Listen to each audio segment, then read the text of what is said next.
Hey babe, and anybody else watching, and welcome back to A Life Together. Leviticus 11, 12, and 13 today. If you remember, we were looking at the ministry of the priests and that kind of kicking off last time. We also looked at the deaths of Aaron's sons, Nadab and Abihu. Why?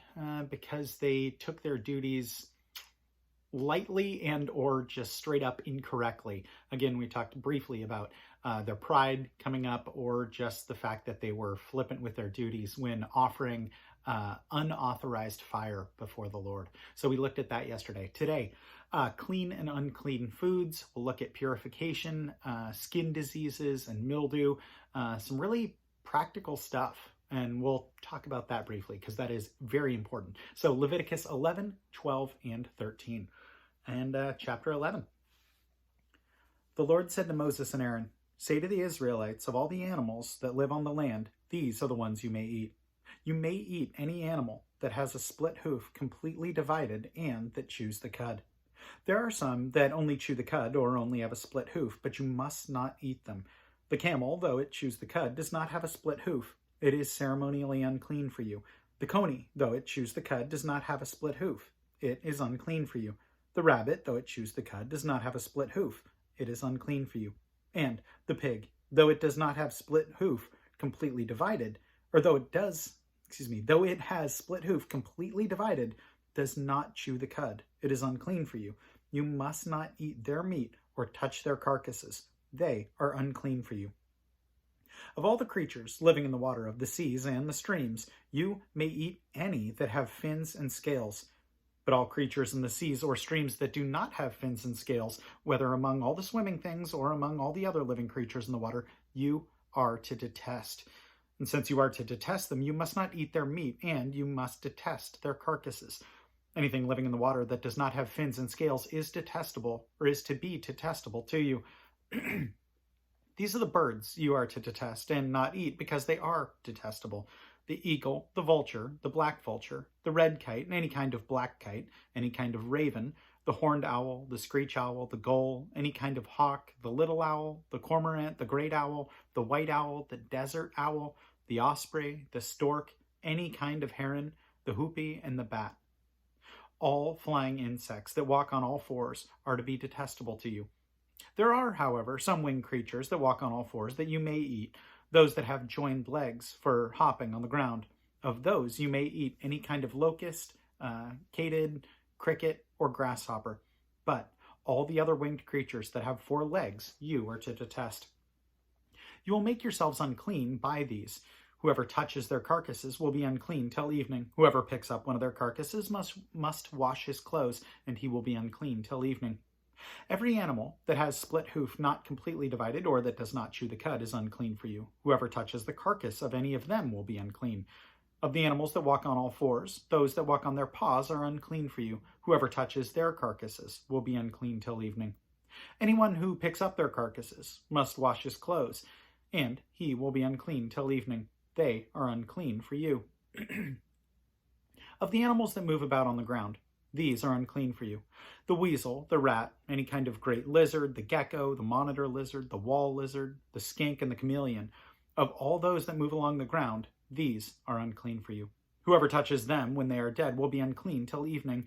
When one of them dies and falls on something, that article, whatever its use, will be unclean. Whether it is made of wood, cloth, hide, or sackcloth, put it in water. It will be unclean till evening, and then it will be clean.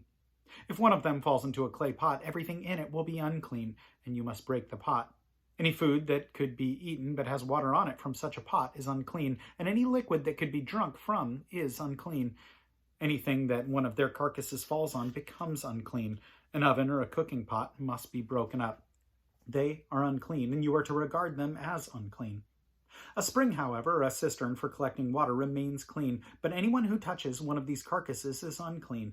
If a carcass falls on any seeds that are to be planted, they remain clean. But if water has been put on the seed and a carcass falls on it, it is unclean for you. If an animal that you are allowed to eat dies, anyone who touches the carcass will be unclean till evening. Anyone who eats some of the carcass must wash his clothes, and he will be unclean till evening. Anyone who picks up the carcass must wash his clothes, and he will be unclean till evening. Every creature that moves about on the ground is detestable. It is not to be eaten. You are not to eat any creature that moves about on the ground, whether it moves on its belly or it walks on all fours or on many feet. It is detestable. Do not defile yourselves by any of these creatures. Do not make yourselves unclean by means of them, or be made unclean by them.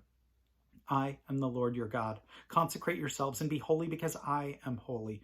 Do not make yourselves unclean by any creature that moves about on the ground.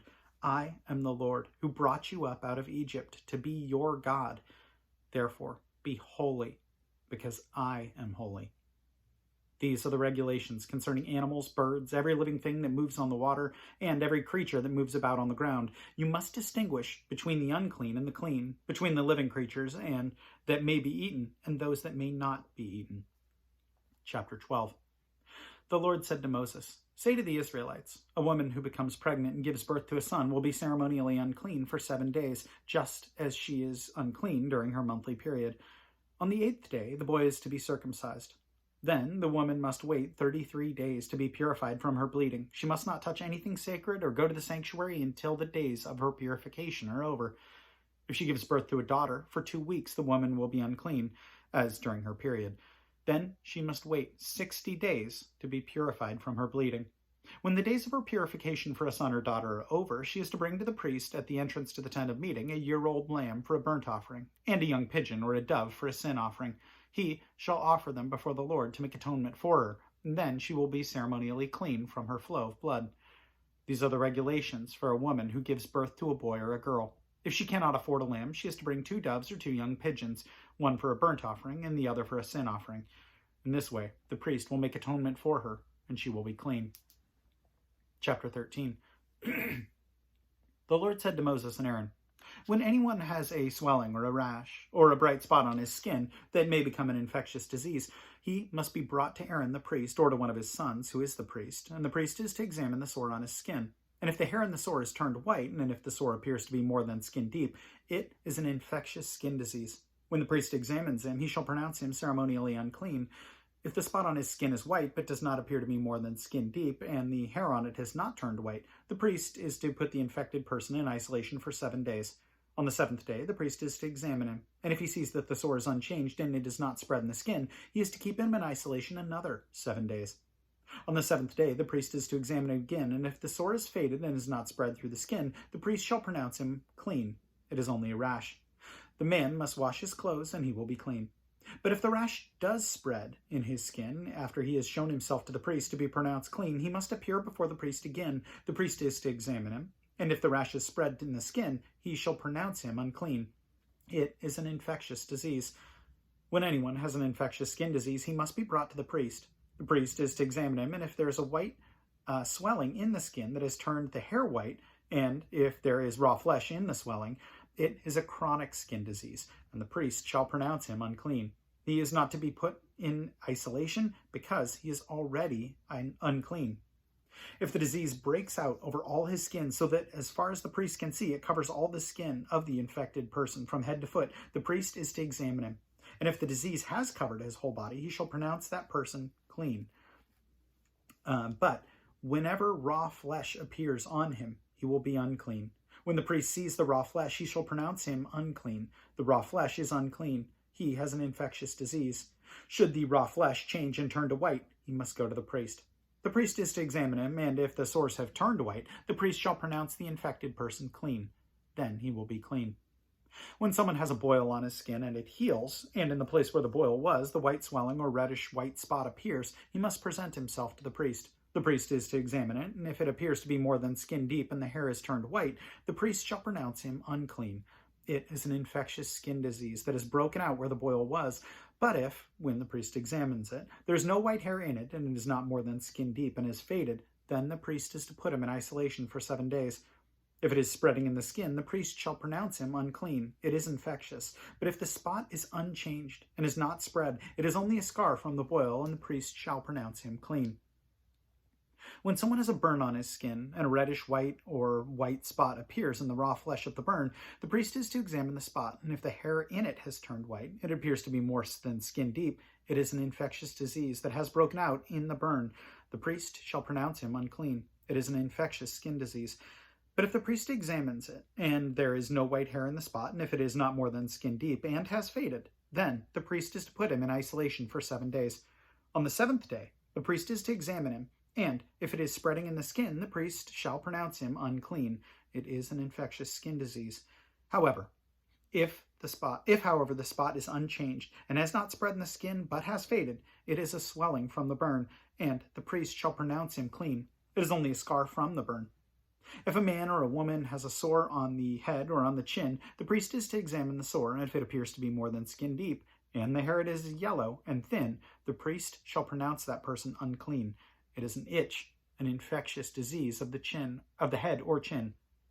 But if, when the priest examines the kind of sore, it does not seem to be more than skin deep and there is no black hair in it, then the priest is to put the infected person in isolation for 7 days. On the 7th day, the priest is to examine the sore, and if the itch has not spread and there is no yellow hair in it and does not appear to be more than skin deep, he must be shaved except for the diseased area.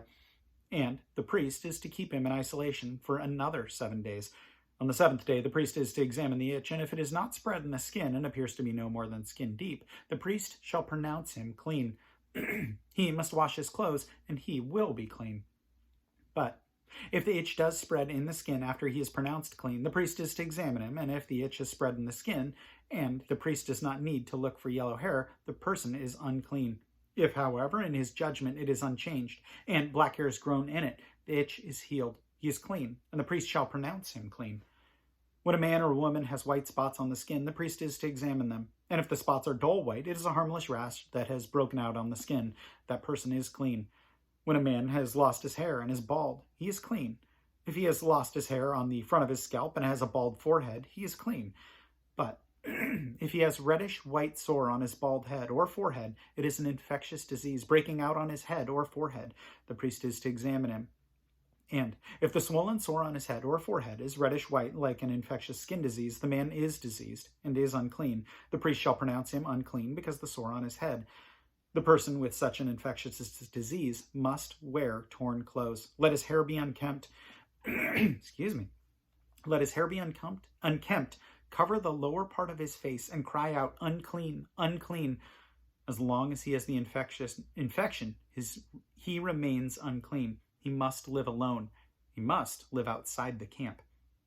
If any clothing is contaminated with mildew, any woolen or linen clothing, any woven or knitted material of linen or wool, any leather or anything made of leather, and if the contamination in the clothing or leather, or woven or knitted material, or any leather article is greenish or reddish, it is a spreading mildew and must be shown to the priest.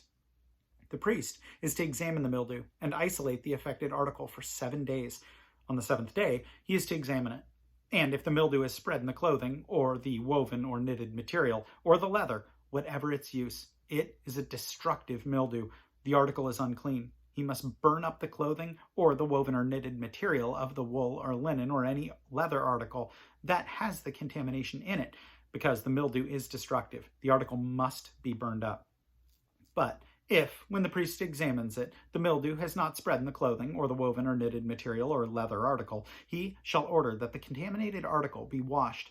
Then he is to isolate it for another 7 days.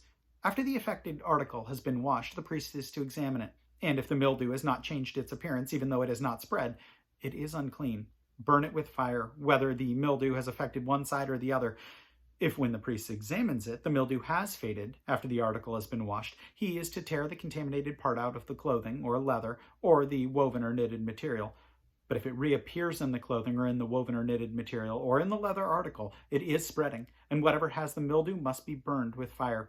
The clothing or woven or knitted material or any leather article that has been washed and is rid of the mildew must be washed again. Then it will be unclean. These are the regulations concerning contamination by mildew in woolen or linen clothing, woven or knitted material, or any leather article, for pronouncing them clean or unclean. So something that stood out to me was the regulations surrounding this are very strict, but they're also practical as well. I mean, looking at spreading molds, and I think it's fair to say that the Israelites didn't recognize what a spore was necessarily, and that mold spores can spread. And yet God gives them very practical regulations for saying, hey, this type of mildew, wherever they were in the desert, this is really prolific here. So if you see this type of mold and it's spreading, get rid of it, burn it. But this type of mold, once that's washed out, if that goes away, then it's fine. It's not going to spread. So God is very practical with what he allows for his people. And even in the infectious skin diseases, again, I don't know what diseases were common in that time or in that geographical area, but we can see this is God showing his people, hey, if you're obedient to me, and then you recognize when these things happen to you, when some of these issues come up, because again, we live in a fallen world, if you're obedient and do these things, you'll become clean. Or that's how you can set yourself apart, recognized as clean or unclean. If it spreads, here's what you do. If it doesn't and goes away, here's what you do. But again, these are for God's holy people. These are for people who look different. This covenant with his people are people that appear differently. So maybe other cultures didn't worry about mold. Maybe if they worried about them, maybe it was different and they had different regulations, or maybe they were to do different things with skin diseases. But God's holy people are to look different.